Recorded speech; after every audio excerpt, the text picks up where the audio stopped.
하나님은 살아계십니다. 이 시간에도 성령으로 역사하고 계십니다. 말씀을 통하여 하나님 은혜가 축복이 넘치는 시간이 되기를 축원합니다. 많은 사람들은 많은 문제를 품고 살아갑니다. 이 세상에 살면서 문제가 없는 사람은 한 번도 없을 것입니다. 자기가 문제가 없다 할지라도 문제를 보지 못했을 뿐이지 문제는 있는 것입니다. 어떤 사람은 문제인데도 불구하고 문제가 아니라고 또 살아가는 사람도 있을 겁니다. 이런 걸 보면 우리 모든 사람들은 다 문제를 가지고 살아간다라는 것입니다.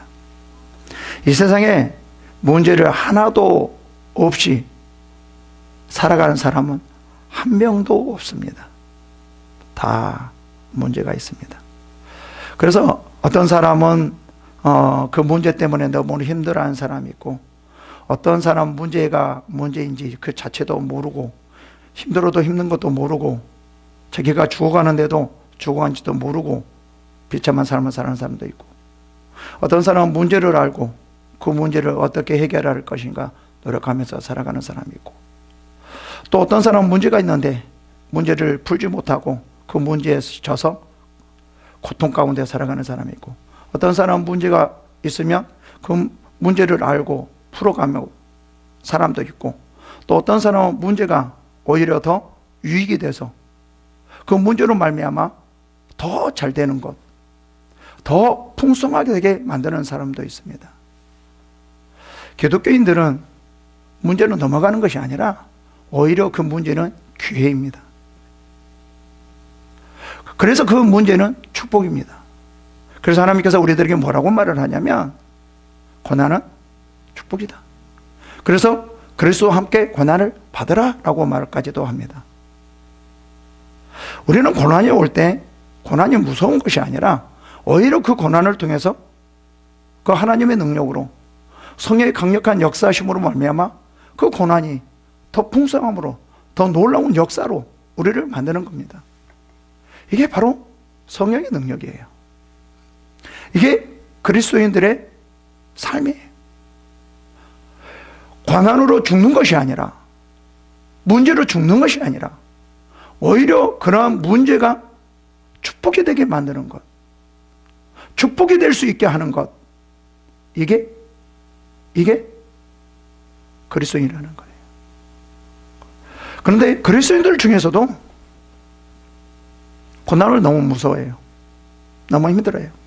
어려워해요.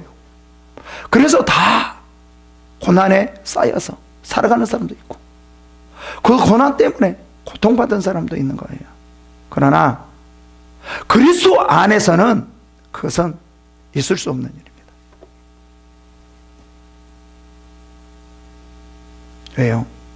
하나님의 그 모든 능력으로 그 고난을 오히려 축복으로 살아가요. 오히려 그 고난을 가지고 더 풍성한 삶을 만들 수 있기 때문에 그렇죠. 네, 그리스도인들이 그럼 노력을 안 합니까? 노력을 많이 하죠. 누가 그리스도인들이 그리스도 안에서 노력을 안 하려고 하는 사람이 어디 있겠습니까? 누가 고난 중에, 힘든 중에, 슬픔 중에 살아가려고 하는 사람이 어디 있겠습니까? 다 고난을 이기고 고난에서 축복을 받으려고 할 것입니다. 근데 우리는 왜 그러면 풀어가지 못하느냐라는 거예요.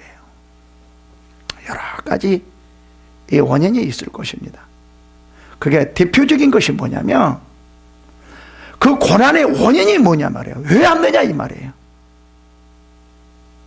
그거를 알아야 돼요.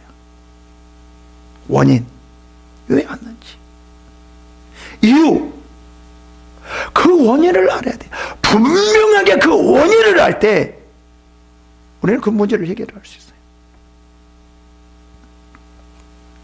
문제는 우리가 풀려고 하는 것이 아니라, 어려움은 우리가 풀려고 하는 것이 아니라 저절로 풀어지는 겁니다. 이거와 똑같은 거예요. 열쇠가 잠궈져 있는데, 잠궈져 있어요. 거기 안에 보물이 있어요. 그 열쇠를 풀려고 많은 사람들이 키를 가지고 끌으려고 그래요. 그죠? 그죠? 아무리 안 끌려져요. 어떻게 해야 될까요? 거기에 맞는 키를 가지고 와서 끌으려고 해야 돼요. 그냥 무작정 아무 키나 가지고 와서 그 열쇠 안에 키를 넣는다고 다 끌려지는 것이에요. 거기에 맞는, 정확하게 거기에 맞는 그 키를 가지고 끌려야지 끌려지는 것이지, 아무 키나 가져와서 끌는다고, 열다고 열려지지 않는다라는 거죠. 우리의 원인도 마찬가지예요. 문제도 마찬가지라는 거예요. 문제는 정확한 키를 가지고 와야 돼요. 거기에 맞는 키. 아무 키는 아니고 그 문제를 풀 수 있는 정확한 키를 가지고 와야 돼요. 근데 우리는 대부분 그렇지 않아요. 그냥 아무런 키나 가져와요. 아무런 키. 그냥 무조건 아무런 거를 가지고 와서 풀려고 해요. 그 열쇠를, 잠금을 풀려고 해요. 그러니까 안 풀어진다 그러면서 안 풀어진다고 그래요. 안 풀어진다고 그래요. 우리가 키를 가지고 그냥 아무런 키를 가지고 가서 넣어서 들어가니까 끌려지네 그래요. 안 끌려지면 어떻게 해야 될까요? 안 풀어지면 어떻게 해야 될까요? 아, 이거 아니네. 다른 걸 바꿔야 되잖아. 아니네. 다른 걸 바꿔야 되잖아요. 그런데 풀어지지 않는 그걸 가지고 계속 그걸 풀어가고 있어요. 늙어 죽어도 안 풀어져요.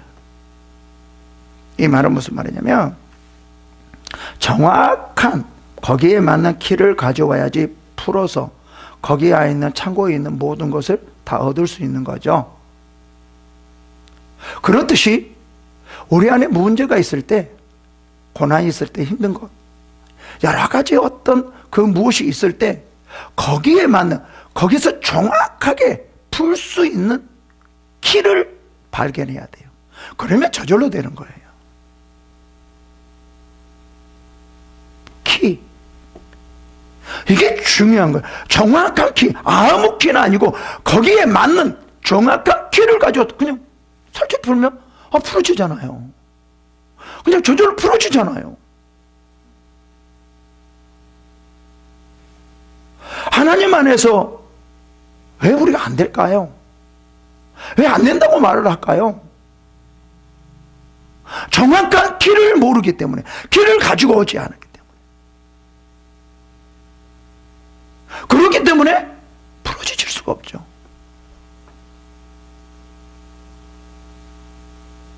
다시 말하면, 우리의 힘든 일, 고통스러운 일, 많은 문제가 있을 겁니다. 하나님 앞에 가는데도 여러 가지 어떤 문제가 있을 것입니다. 반드시 하나님 앞에 가야 되는데 갈 수가 없는 거예요.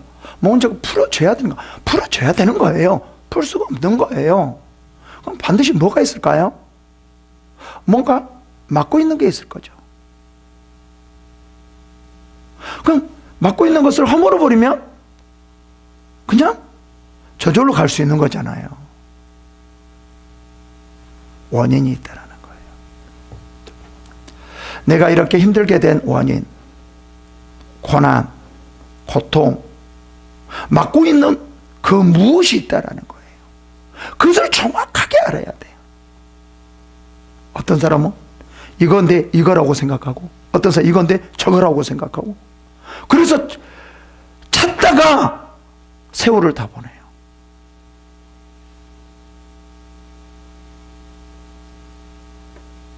중요한 것은 뭐냐면 원인을 찾아야 돼요. 키, 정확한 키. 이거를 찾을 수 있어야 돼요. 중요한 것은 내가 무엇을 하려고 하는 것이 아니라 하나님 앞에 기도할 때 정확하게 풀 수 있는 키를 달라고 그래야 돼요. 풀어달라고 하는 것이 아니라 풀 수 있는 키를 주어서 내가 풀려고 해야 돼요. 하나님 저기 부모로 있는데 열어주세요. 우리는 다 이렇게 하거든요. 열어주세요. 열어주세요. 하나님 안 열어줘요. 열 수 있는 기회를 주세요. 기회를 주세요. 원인을 무너뜨려야 되거든요. 벽을 무너뜨려야 되거든요. 그것은 누가 해야 되냐면 우리가 해야 돼요. 무너뜨릴 수 있는 키를 달라고 하는 거죠. 이 본문도 마찬가지입니다. 이 느헤미야가 70년 동안 포로 생활을 하고 이제 돌아와서 가나안 땅에 돌아와서 이제 다시는 70년 동안 포로 생활하면 안 되잖아요. 다시 돌아가면 안 되잖아요. 그래서 이 느헤미야가 그 원인이 뭔지를 70년 동안 포로 생활하게 된 그 원인이 무엇인지를 정확하게 끄집어내요. 그냥 하나님 앞에 열심히 하자, 뭐 하자 이게 아니라 정확하게 하나님 앞에 나갈 때 뭐가 이렇게 만들었는지, 왜 이렇게 되었는지를 이 느헤미야가 정확하게 알아요. 이런 사람이 진정한 리더자예요. 이런 사람이 이스라엘 백성들을 끌고 가야지 그들이 하나님 앞에 나갈 수 있는 것이지, 그렇지 않고 정확한 원인을 모른다면 끌 수 있는 자격이 아니라는 거죠. 뭐가 문제인지, 뭐가 막고 있었는지, 왜 이렇게 되었는지 정확하게 알아야 돼. 우리나라 새로운 부흥도 마찬가지고, 왜 우리나라가 이렇게 기독교인들이 지금 교회가 부흥이 안 되고 이러는지 정확한 원인을 알아야 되거든요. 그냥 무조건 열심히 하자, 무조건 기도하자, 무조건 말씀 보자, 무조건 능력이 있자, 무조건 뭐 하자가 아니라 정확하게 왜 이렇게 됐는지 이거를 끄집어낼 수 있는 지도자가 있어야 돼요. 그래야지 되지, 그렇지 않고는 되어줄 수 없는 거예요. 이 느헤미야도 마찬가지거든요. 이 느헤미야가 70년 동안 포로 생활을 했는데 이 원인이 무엇이었냐라는 거예요. 그거가 뭐였냐면 우상 숭배였어요. 우상 숭배로 말미암아 그들이 70년 동안 포로 생활했어요. 이렇게만 생각하면 안 되는 거예요. 우상 숭배를 했으니까 우상 숭배를 하지 맙시다. 이라는 분은 너무나 보편적으로 하는 거예요. 대충 하는 거예요. 그럼 어디까지 가야 돼요? 어떻게 해서 우상 숭배를 했는지, 그러면 우상 숭배의 원인이 뭔지를 정확하게 또 끄집어내야 되잖아요. 더 깊게 들어가서 정확하게 그 원인을 끄집어낼 수 있어야 돼요. 모든 문제들도 다 마찬가지예요. 원인이 없는 문제는 없어요. 그냥 일어나는 문제는 없어요. 그냥 되어지는 것은 없어요. 모든 것이 다 이유가 있어요. 이유. 우리는 이것과 싸워서 이기려고 해야 돼요. 그래야지 나갈 수 있는 거죠. 그래서 느헤미야가 이제 70년으로 돌아와서 이스라엘 백성들에게 이제 70년 우리가 너무나 고생스럽냐. 또 하나님께서 이렇게 가나안 땅, 축복의 땅, 적과 꿀이 흐르는 땅, 하나님께서 너희들에게 주시려고 하는 이 땅에서 축복을 주시려고 한다. 그러면 이 땅에서 어떻게 하면 그 하나님의 축복을 누리고 살아갈 수 있느냐? 다시는 70년 또 포로 생활을 하지 않고 살아갈 수 있느냐? 라는 것을 정확하게 끄집어내요. 성전을 세운 게 아니었어요. 성벽을 세운 게 아니었어요. 전에 그러면 성전이 없었을까요? 성벽이 세우지 않았을까요? 전에도 성전이 다 있었어요. 성벽을 다 쌓았었어요. 그러나 그것이 다 무너졌고 성경이 다 무너졌어요. 그 원인이 아니었다라는 거예요. 이 느헤미야는 정확하게 그 원인이 뭔지를 끄집어내요. 정말 중요합니다. 교회가, 우리들이, 한국교회가 이런 것을 정확하게 끄집어낼 수 있어야 돼.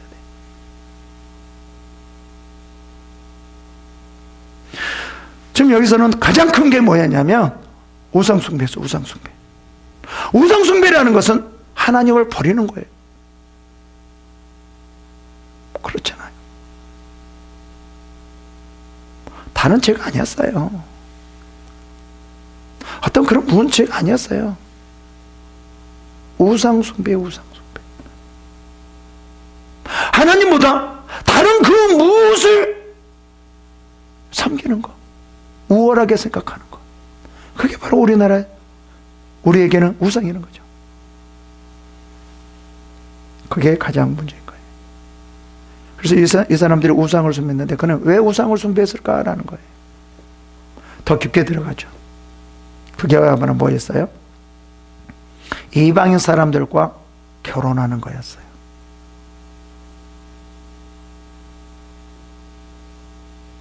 이게 가장 문제였다, 핵심적이었다는 것을 이 느헤미야가 알게 되죠. 그리고 그래서 느헤미야 이 마지막에서는 개혁이 일어나는데 어떤 개혁이냐면 뭐 우리가 예배를 회복합시다, 기도를 합시다, 뭐 하나님 앞에 제사를 드립시다. 지금 그렇게 되어 왔어요. 근데 마지막에 뭐냐면은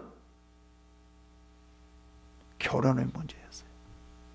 이방인들과의 결혼이에요. 이게 가장 큰 문제였다라는 거죠.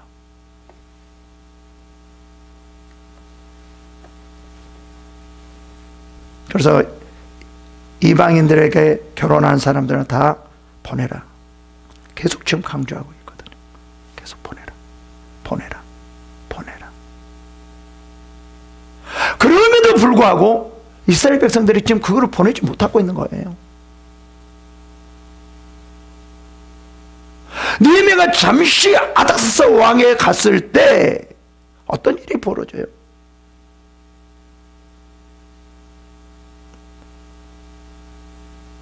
어떤 일이 벌어져요? 누구를 가지고 데리고 오죠? 예?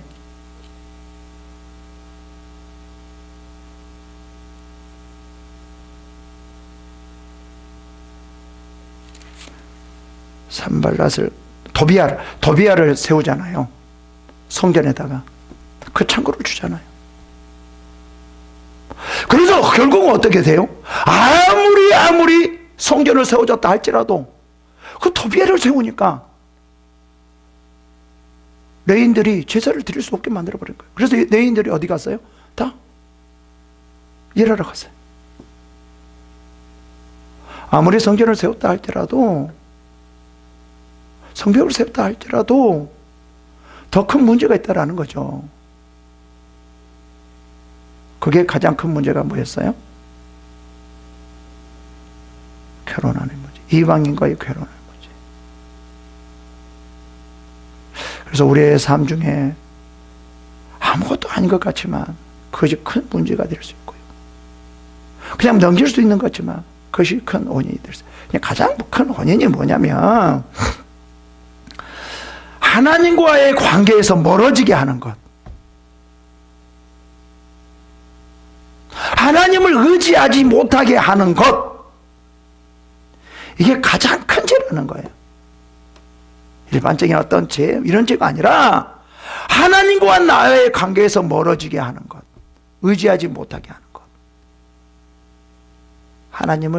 하나님께 순종하지 못하게 하는 것, 이게 큰 죄라는 거예요. 이제 이 13장의 1절부터 22절까지 보면 다 이방인의 문제이거든요. 그죠? 그리고 난 다음에 또 말을 해요. 그때 그래요. 이제 느헤미야가 다시 예루살렘으로 돌아왔을 때 또 그때 내가 또 본즉 그래요. 또 본즉. 지금 계속 이방인들을 나가라고 그러거든요. 다시 보내라고 그러거든요. 네, 지금 다 보내지 못하고 있어요. 내가 또 본즉 유다 사람이 아스돗과 암몬과 모압 여인을 아내로 삼았는데, 그렇게 말해요.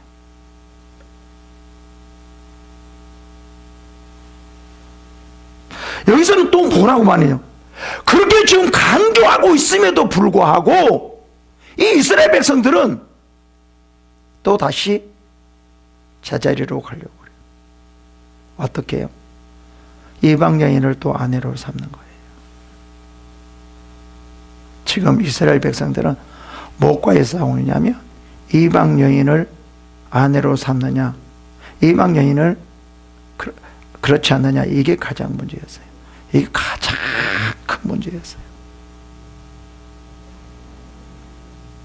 계속 귀환할 때부터 느헤미야는 이방인들을 다 보내라, 이방인들을 다 보내라, 보내라라고 이렇게 말을 하고 있거든요. 왜요? 그게 가장 큰 원인이기 때문에 우상을 섬기게 하고 하나님을 의지하지 않게 하고 다른 그 무엇을 보게 하는 것, 그것이 뭐냐면 가장 가깝게 있는 여인들이었단 말이에요. 우리는 뭐를 찾아야 되냐면 하나님과 멀어지게 하는 것, 하나님은 더 가까워져야 되는데 하나님과 더 멀어지게 하는 것, 이것들이 무엇인가 찾아야 됩니다. 그 원인을 찾아야 돼요. 이 느헤미야는 정확한 그 원인을 찾아야 볼까요? 그들의 자녀가 아수도 방언을 절반쯤 하여도 유다 방언은 못하니 그 하는 말이 각 족속의 방언으로 이렇게 말하네. 지금 이방인들이 들어와서 결혼을 했어요. 이제 문제점을 발견하는 거예요. 어떤 문제점이 일어나요? 이 이방인 여인들이 이스라엘에 왔으면 이스라엘 말을 해야 되는데 어떻게 해요? 그런 말을 하지 않고 이방인에 있던 말을 그대로 사용하는 거예요. 그러면 누가 영향을 받을까요?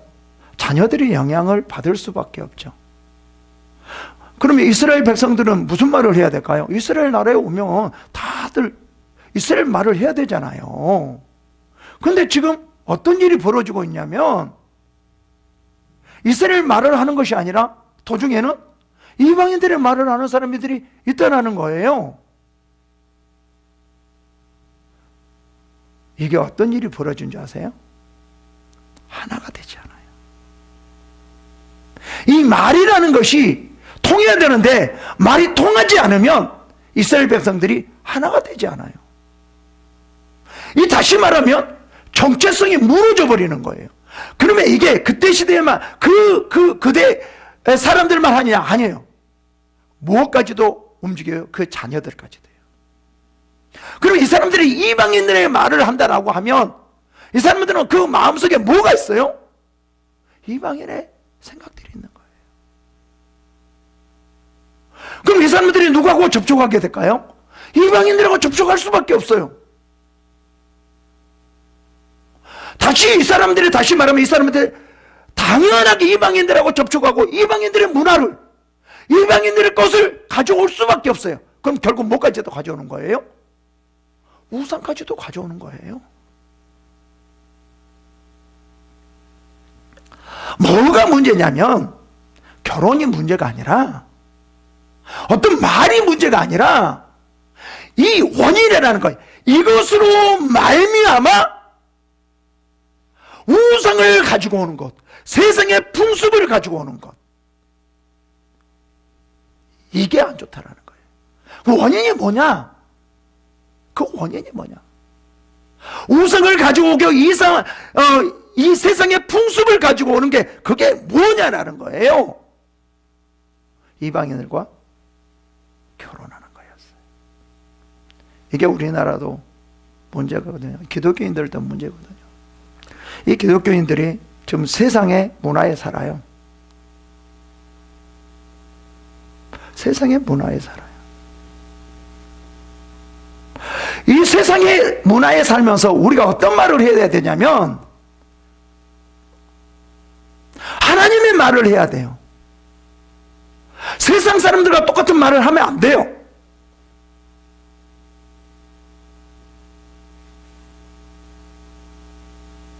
말을 할 때 우리는 그리스도인들은 다르게 말하잖아요. 세상 사람들에게 말 똑같은 것이지만 말의 투가 다르잖아요. 축복합니다, 사랑합니다, 그런 게 있죠. 우리가 세상 사람들과 똑같은 말을 해버리면, 그리고 그 습관에 들어가고 그 관습에 들어가면 그것이 어디로 오냐면 교회로 들어오게 돼 있어요. 지금 많은 교회들이 어떻게 보면 우리가 잘 몰라서 그러는데 세상적인 풍습이, 세상적인 제도가 교회에 너무나 많이 들어왔어요. 이게 지금 시대하고 비슷하거든요. 이게 바로 우상이거든요. 그냥 뭐를 섬기는 것이 아니라, 어떤 섬기는 그 우상을 세워놓고 그 자체가 아니라, 그것만을 우리가 우상이라고 하는데 그게 아니라는 거예요. 세상의 풍습이 들어와서 그 세상의 풍습이 교회를 이끌어가는 게, 그게 우상이라는 거예요. 제가 제일 싫어하는 게 교회 안에서 민주주의. 세상이 이러니까 교회도 이렇더라. 왜 세상을 따라가는지 모르겠어요.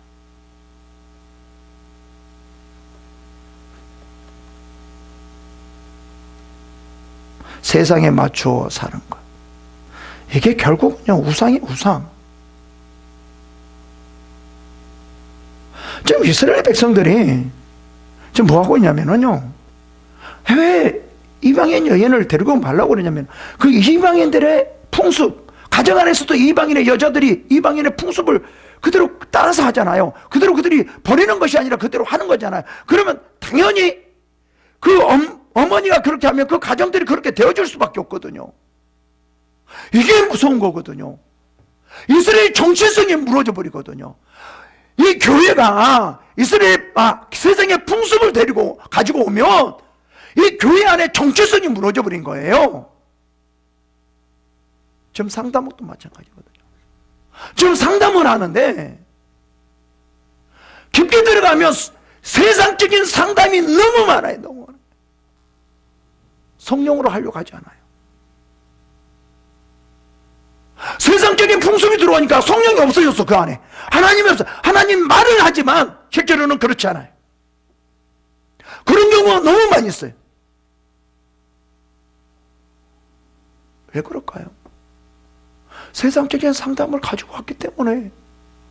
우리가 새롭게 만들어야 되는데 그렇지 못해요. 이거가 우상이거든요. 이거가 정체성을 무너뜨린 거거든요. 세상화가 되어가고 있는 거거든요. 세상화가 되어가고 있다는 그 말은 무슨 말이냐면, 이 사탄이 세상을 지배하는데 세상화가, 이게 풍습이 그렇게 된다라고 하면 이 교회도 사탄이 지배하고 있다는 거예요. 결국 우상이에요. 우상. 이 느헤미야는 이거를 정확하게 알았어요. 정확하게. 뭐가 문제인지. 지금 우리나라 아니면 다른 세계 나라, 이게 좀 심각해요. 세상의 문화가 지금 들어오고 있어요. 그거를 너무 좋아해. 성도들이 좋아하니까. 무슨 성도들이 좋아하니까 우리가 해야 돼요? 하나님이 좋아야죠. 성도들이 싫어하고 울어도 못 살겠다 그래도 하나님이 원하는 걸 해야죠. 세상들이 좋아하는 거 사람들이 좋아하면 사람들은 많이 몰려올 거예요. 그것이 죽음이죠. 우리가 변화시켜야죠. 변화시켜야죠. 그 사람들이 좋아하는 대로 하는 거예요. 변화시켜야죠. 새롭게 변화를 받아야 되죠. 지금 느헤미야가 뭐가 가장 문제지, 어떻게 되었는지 정확하게 하는 거예요. 지금 우리 세상이, 우리 교회들이 지금 이렇게 되어가고 있는 거예요. 지금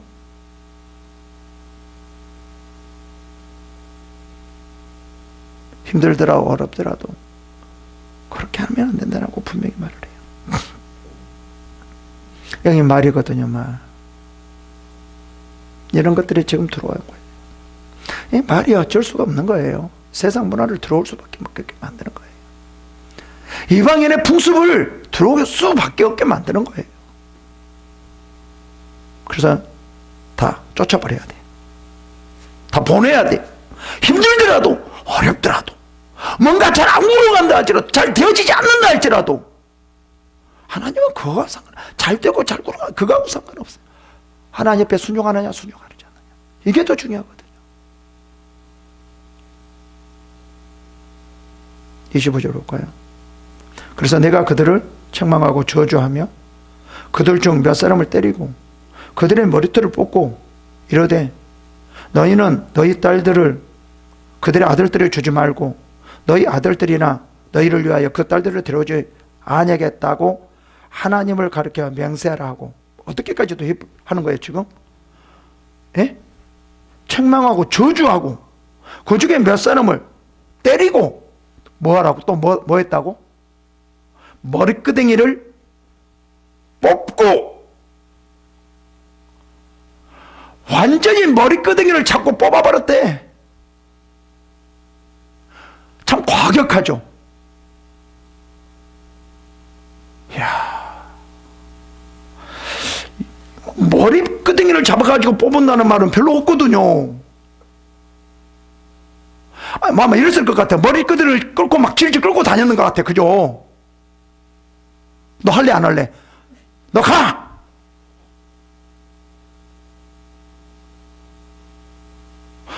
그러면 내가 머리끄댕이로 놓을게. 갈까 안 갈까요? 빨리 할까 안 할까요? 그리고 머리끄댕이 안 났어. 언제까지? 갈게 안 할게 할 때까지. 왜 이랬을까요? 왜 이렇게 했을까요? 그렇지 않으면 이스라엘 백성이 죽기 때문에, 우리나라가 죽기 때문에, 이 교회가 죽기 때문에.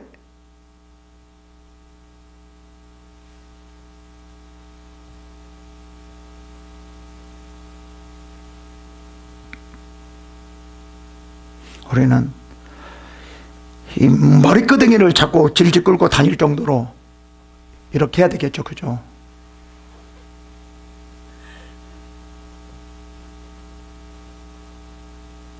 그러면서 하나의 예를 들어줘요. 얼마나 이방 여인들하고 하는데 잘못된 것인지를. 그게 솔로몬이에요. 볼까요? 또 이르기를 옛적에 이스라엘 왕 솔로몬이 이 일로 범죄하지 아니하였느냐. 그는 많은 나라 중에 비길 왕이 없이 하나님의 사랑을 입은 자라. 하나님이 그를 왕으로 삼아 온 이스라엘을 다스리게 하였으나 이방 여인이 그를 범죄하게 하였나니. 이렇게. 자 봅시다. 하나님께서 이스라엘 솔로몬에게 엄청난 많은 축복을 해주셨거든요. 근데 이 솔로몬은 이방 여인을 데리고 온 거예요. 중요한 것은 이 축복을 어떻게 사용하는가가 중요하거든요. 많이 있고 적게 있고가 중요한 것이 아니라, 지금 그럼 솔로몬이 많이 있었는데 그게 다 없어졌나요? 이방인 여인이 취하니까? 아니, 그대로 있었어요. 빼앗기지 않았다고 하나님이 봐준 게 아니에요. 이 솔로몬으로 말미암아 이스라엘 둘로 나눠져요. 결국은 뭐였어요? 솔로몬도 이방인 여인 때문에 이렇게 됐다는 거죠. 이스라엘 백성들이 이방인의 여인 때문에 이렇게 됐다는 거죠. 결국은 이방인 여인, 왜 이방인 여인 때문에 그렇게 됐냐 이 말이에요. 풍습이에요, 풍습. 이방인 여인의 영향을 받는 거예요. 세상의 영향을 받는 거예요. 그 풍습을 따르는 거예요. 그러한 제도가 이 교회에 들어오면 안 되는데 그 제도가 이 교회 안에 들어오는 거예요.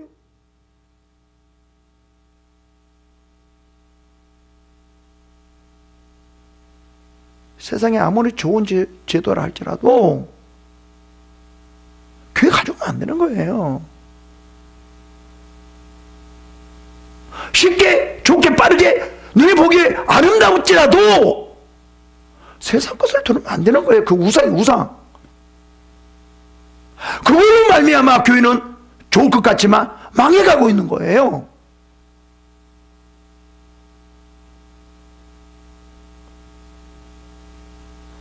그래서 이스라엘 백성들에게 이 이방인의 여인이 얼마나 무서운지를 말을 해줘요. 다시 말하면 하나님 앞에 순종하고 나가야 되는데 그것이 그렇지 못하게 하는 그 원인이 뭐냐면은 풍습이에요. 어떤 제도예요. 이게 아주 무섭습니다. 왜 그러냐면 이 풍습은 우리 몸에 배해버리면 지속적으로 그렇게 죄를 짓게 해요. 어떠한 제도가 우리가 들어오잖아요. 교회 안에 세상적인 제도가. 그럼 우리가 그 제도, 세상의 제도로 우리가 뭐를 하려고 하잖아요. 그러면 이 제도가 지속적으로 그렇게 한다는, 그것이 지속적으로 죄를 짓게 만들어요. 풍습은 우리에게 오면은 지속적으로 풍습이 떨어질 때까지 계속 죄를 짓게 만드는 거예요. 이게 무서운 거예요. 잠깐의 죄는 괜찮아요. 그럴 수도 있죠. 실수할 수도 있죠. 왜 이게 무섭냐? 풍습이나 제도가 무섭냐면은 그게 삶이 되게 만들어버리는 거예요. 그래서 무서운 거예요. 그래서 느헤미야가 여기서 이방인들을 쫓아내라 라고 말. 이방인 자체가 아니라 이방인의 풍습을 가지고 있기 때문에, 이방인은 그래도 그런 풍습 안 가져오면 되잖아요. 그렇게 말을 하지만 풍습을 가져오는 게 있어요. 세상에 잘된 것, 잘하는 것을 가지고 우리 교회에서 사용하면 안 됩니다.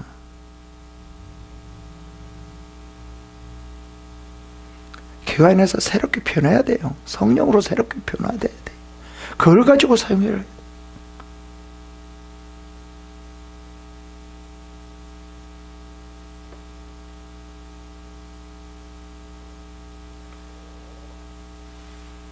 그러면서 이렇게 말합니다. 너희가 이방 여인을 아내로 맞아 이 모든 큰 악을 행하여 우리 하나님께 범죄하는 것을 우리가 어찌 용납하겠느냐. 지금 살인하는 것도 아니고 죽이는 것도 아니고 뭐 빼앗는 것도 아니고 뭐 어떻게 보면 우리가 이것을 큰 죄로 생각하는데 그거보다 지금 더 큰 죄로 말하고 있는 것, 죄라고 말하고 있는 것이 이방 여인을 아내로 삼는 것을 가장 지금 여기서 어떠한 그 무슨 죄보다도 이거를 더 지금 큰 죄라고 말하고 있는 거잖아요. 봐봐요.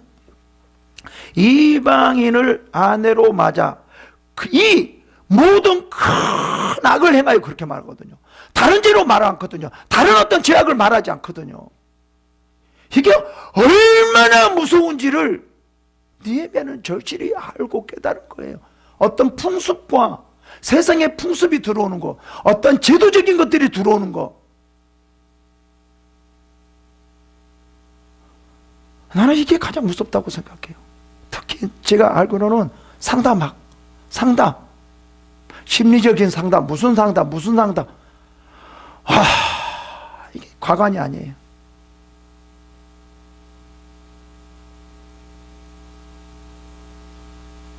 교회는 모든 것이 성령으로 해야 되거든요.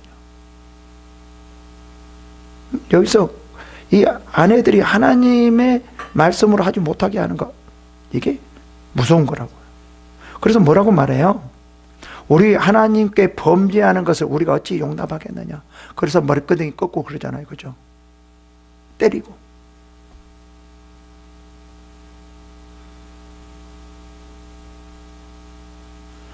정확하게 큰 원인이 뭔지를, 어떤 문제가 있을 때, 어떤 문제가 되어졌을 때 뭐를 찾아야 되냐면 원인을 찾아야 돼요. 이게 우리가 보기에는 이방인의 여인이 원인이다라고 찾기가 참 힘들었을 건데, 이 느헤미야는 영적인 사람이라 정확하게 무엇인지를 지금 알아요. 뭐 자칫 뭐 무슨 범죄, 아주 뭐 우상 숭배 이거라고 생각하는데 원인이 원인.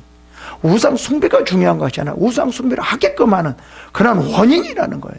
근데 우리는 대부분 뭐가 싸우려고 하냐면 이 원인이 하게끔 하려고 하는 그 원인이 아니라 결과를 나타내는 걸 가지고 우상 숭배 그 자체, 어떤 죄 자체, 죄를 일으키는 그 원인을 없애야 되는데 그것이 더 중요한데 죄가 우상을 숭배 그 자체를 가지고 다니니까 문제가 안 풀어지는 거죠.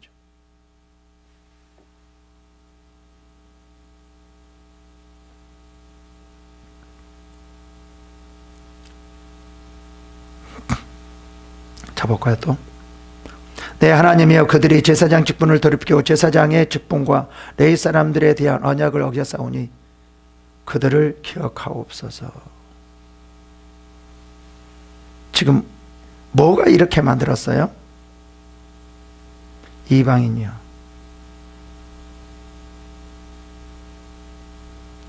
보면 나와요.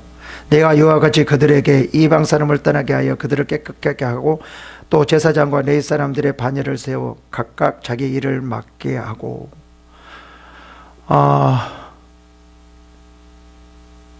어디까지 영향을 미쳤냐면 제사장들까지도 영향을 미친 거죠.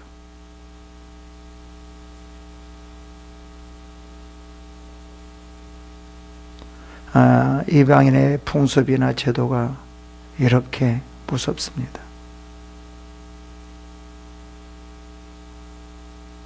또한 또 정한 기한에 나무와 처음 익은 것을 드리게 하였사오니 내 하나님이여 나를 기억하사 복을 주옵소서.